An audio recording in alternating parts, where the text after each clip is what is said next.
Hello, everybody. David Shuster here. Donald Trump is facing a new wave of ridicule and criticism for his handling of the Jeffrey Epstein scandal.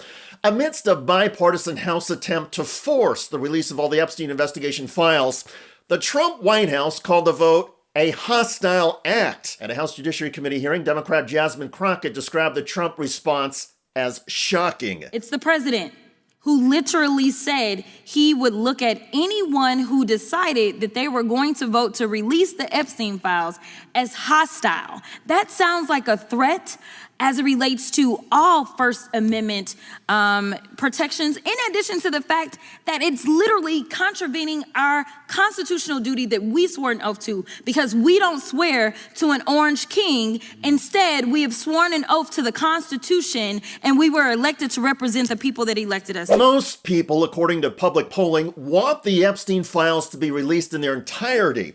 And on a day when dozens of Epstein victims held a news conference on Capitol Hill, Donald Trump spoke out in the Oval Office and said everybody should just move on and that the scandal is a bipartisan fabrication. So this is a Democrat hoax that never ends. You know, it reminds me a little of the Kennedy situation. We gave him everything over and over again, more and more and more, and nobody's ever satisfied. From what I understand, I could check, but from what I understand, thousands of pages of documents have been given. But it's really a Democrat hoax because they're trying to get people to talk about something that's totally irrelevant to the success that we've had as a nation since I've been president. What successes? Well, Trump talks about the economy, even though it's slowing and consumer prices are rising. Trump says he has ended several wars, even though the Gaza conflict is still raging, as is the Russia-Ukraine war, which Trump promised to end on day one. Trump points to drug interdiction and is now getting slammed for literally bombing and murdering 11 people on a boat in international waters. And regarding Trump's claim that the Epstein scandal is a hoax, Fox host Jessica Tarlov noted on social media, quote, more than 10 survivors today, some Republicans today. Minutes later, Trump repeats this horrible lie that even some of his supporters don't believe. One of those Trump supporters who rejects the Trump claim that the scandal is a hoax is House Republican Marjorie Greene of Georgia. She just signed on to the discharge petition that would force a House vote on releasing the files. And this isn't a hostile act towards the administration. The hostile act has been against these women for so many years now. The hostile act is covering up for Jeffrey Epstein and everyone else that's been involved in this. And that's the real hostile act. I look forward to talking with President Trump about these women that I've met. I also encouraged him already this morning that he should have these women in the Oval Office. They deserve to be there. You spoke to him? Yes, I did. Yeah. And I told him I'd be happy to set that up, arranging with their attorney by sharing his phone number. What was his reaction to that? I haven't got an answer back on that, but I am continuing to encourage him that these are the people that deserve to be in the Oval Office, not any of Jeffrey Epstein's rich, powerful friends. Yes, Marjorie Greene suggested to Trump that he bring the Epstein victims into the Oval Office instead of, as she said, Jeffrey Epstein's rich, powerful friends. I have a feeling that Donald Trump is not going to take up Greene on that offer. Trump is clearly doing everything he can to distract from the Epstein scandal and get Americans to talk about other things.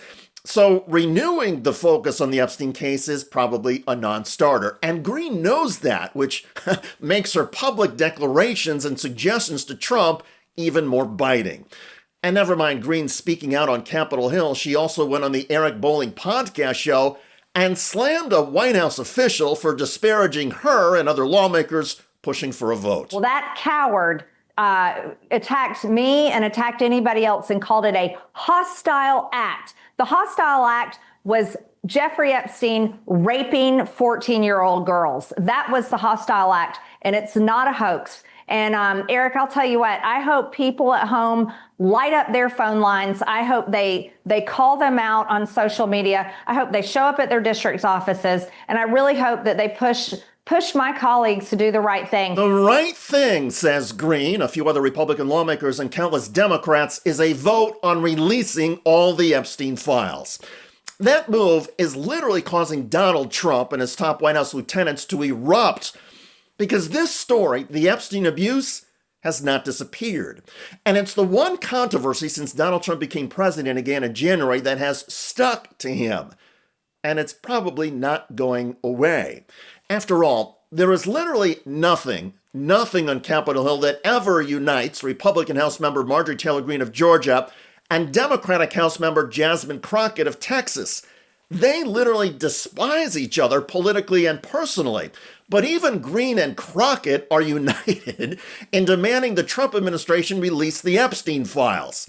And until that happens, by most accounts, the controversy and the criticism of Donald Trump will keep going. By the way, Donald Trump just got publicly betrayed by a member of the Federal Reserve who until now had been Trump's frontrunner to become Fed chair. I do see slower growth through the year, mainly because of the tariff impacts. I mean, tariffs are a tax.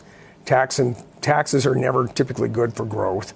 So, you're going to get some slow growth out of this. Check out that video at the link below. I'm David Shuster.